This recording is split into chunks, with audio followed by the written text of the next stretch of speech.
you were on fire there toward the end of the game. Did they change the way they defended you to deny you the ball in like the last 5.5 minutes? I don't think you got a shot off. I don't think so. No, I think it was just their zone. But yeah, I think that's on me too. Just in that situation, I think when I'm shooting the ball well and we're trying to make a little comeback, and yeah, if I'm making shots, I want to try to be more aggressive, just calling for the ball and talking to my teammates, try to get me looks. And but yeah, I think that's one thing I could have done better to close that game out against Colorado. What did Colorado do defensively that you guys can learn from, know how to attack it now? Maybe they gave you unscouted looks or something like that with their zone. Yeah, bit. I think they just ran a really good 2-3 zone. I mean, I just don't think we were as aggressive as we needed to be against it too, because you play into the hands of the defense playing a zone if you're patient up front and just kind of staring at it for however long. So I think we just can make improvements based on ourselves in that game. They played a really good zone, like I said, but yeah, I think it's really going to come down to how well we can be aggressive offensively and just find good looks for ourselves.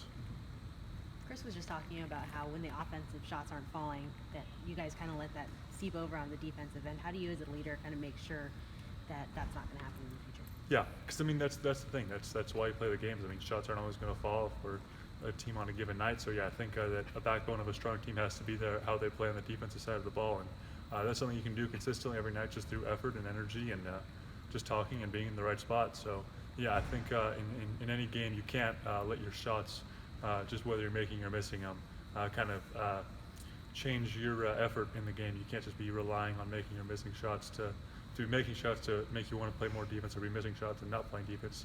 Defense has to be consistent, and then you'll get good looks offensively and just good things will happen for your team. It seems like a lot of your three-point attempts have come from the corner. Is that just the spot where you're most comfortable, or is that just what comes with the flow of the offense? Kind of what comes, I think, especially against zones. Corner threes are probably one of the most open looks for me. But yeah, it's just the way it's kind of worked out to get a lot of good looks from corner threes.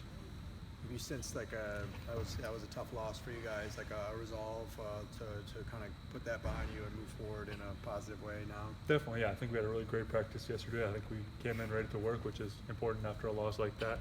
So I mean, this is a huge week for us, obviously going up to the Oregon schools, but I think we'll be ready to go and just be learning from our mistakes and just be focusing on playing a better 40 minutes of defense and just trying to be more aggressive offensively to find good looks.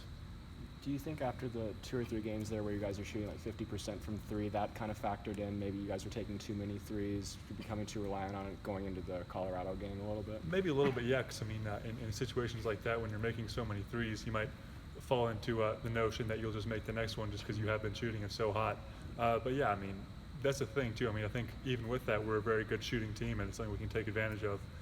But yeah, I mean, we just didn't play defense. That's really what it comes down to, and what we need to fix going into this road trip.